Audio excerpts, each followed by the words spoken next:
This is the What If Apush project by Cooper Barr and Ryan Murphy.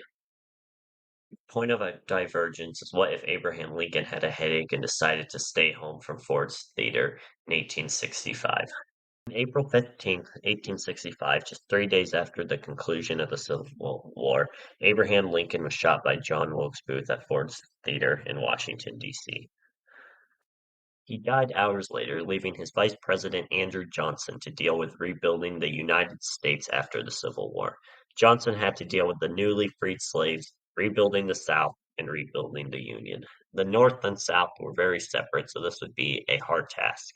Previous presidents focused on temporary fixes to the sectional divide, but Andrew Johnson would need to find a permanent solution to unite the Union and ensure the freedom of blacks. Unfortunately, it would take until the 1960s for blacks to be treated as first-class citizens. This was largely Andrew Johnson's fault. Lawrence Gibson would write in the magazine, the Mississippi Valley Historical Review, about 45 years later, reflecting on Johnson's presidential qualifications. He states, Lincoln's own superior qualifications to deal with Reconstruction, as well as the utter lack of fitness of his successor, have been major premises which through long acceptance have really become axiomatic. While some people, like Lawrence Gibson, believe that Andrew Johnson's lack of presidential fitness led to the failure of Reconstruction, others believed it was his political alignment. After all, he was a Southern Democrat. Elizabeth Barron, a professor at the University of Virginia, says that Johnson's strong commitment to obstructing political and civil rights for blacks is principally responsible for the failure of Reconstruction to solve the race problem in the South and perhaps in America as well. ultimately Andrew Johnson's policies, such as vetoing the Civil Rights Act of 1866 and attitude towards blacks, led to the failure of Reconstruction. Black codes developed in the South, restricting the freedom of blacks. Former Confederates were still able to maintain political power, and Johnson pardoned almost all of them. Andrew Johnson was a reason blacks did not enjoy the same privilege as whites until the 1960s. However, this all could have been changed if Abraham Lincoln had got a headache and decided to stay home from Ford's Theater. Had Abraham Lincoln survived to continue serving as president, he would have enjoyed a Republican dominated Congress. This would have allowed him in Congress to easily pass legislation that would help incorporate blacks into society. Lincoln supported the 10% Reconstruction Plan to rebuild the Union, stating that 10% of voters in the 1860 election would take a pledge of allegiance to the United States, then draft a new constitution and create a new government for the state to then be readmitted.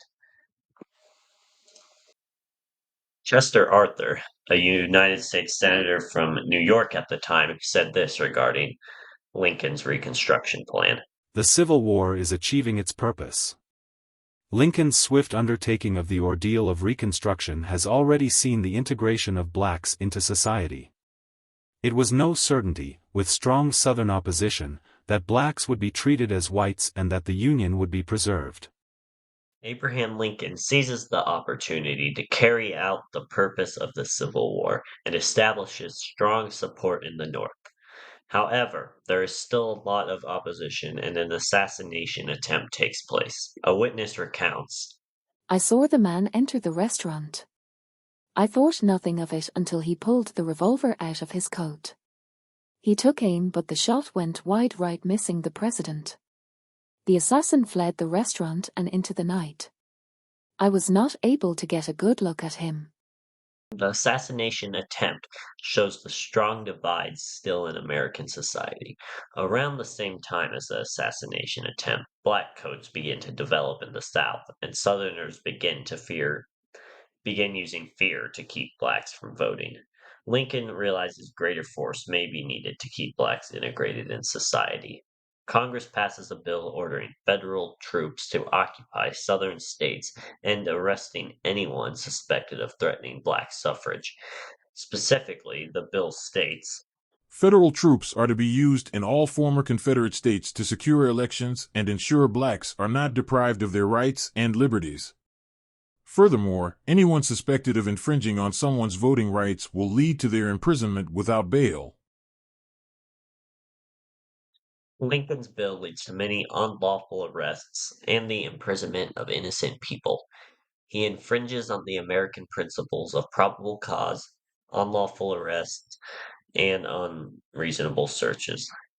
As threats from the South increase, more laws are passed, restricting freedom of speech, press, and due process. This is similar to his suspension of habeas corpus in the Civil War. However, he is keeping blacks integrated in society. Lincoln is viewed very negatively by modern day people.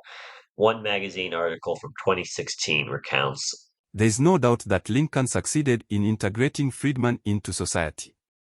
However, he did at the cost of being a dictator. His integration of blacks caused him to replace the United States Constitution with his own interests. His suspension of trial by jury and restrictions on freedom of speech should have been a surprise to no one after he suspended habeas corpus early in the Civil War. His complete disregard of America's founding principles makes him one of the worst presidents in United States history.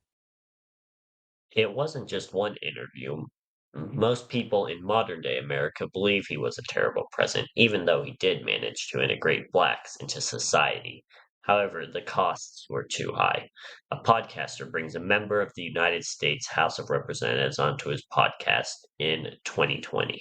Now, John, we have been discussing Lincoln's presidency for the show. A look back, what can you tell us about the abuse of federal power in the 1860s? Well, Bill, Lincoln acted like he was a king. He took liberties that no president had took before. He took his role as commander-in-chief to the fullest extent that he could by gathering troops and blockading southern ports. Both of these were powers that Congress should hold. Even though Lincoln was viewed negatively, his policy helped curb racism in the United States. The U.S. leads the world in racial equality. An Indian politician speaks in 2010 regarding the U.S.'s achievements. The idea of racism is still deeply rooted in Indian society. I think the United States should serve as a role model for how we should eradicate it. Starting with Abraham Lincoln, the United States began to eradicate racism. The idea of racism is strange to the American people, and I think as Indians we should aim to achieve what they have. Had Abraham Lincoln not gone to Ford's Theater in April of 1865, the United States would look very different today. There would not have been a civil rights movement in the 1960s, and racism would have been very limited in the United States likely by the 1930s. Black codes, Jim Crow laws, and segregation would not have developed had Lincoln lived.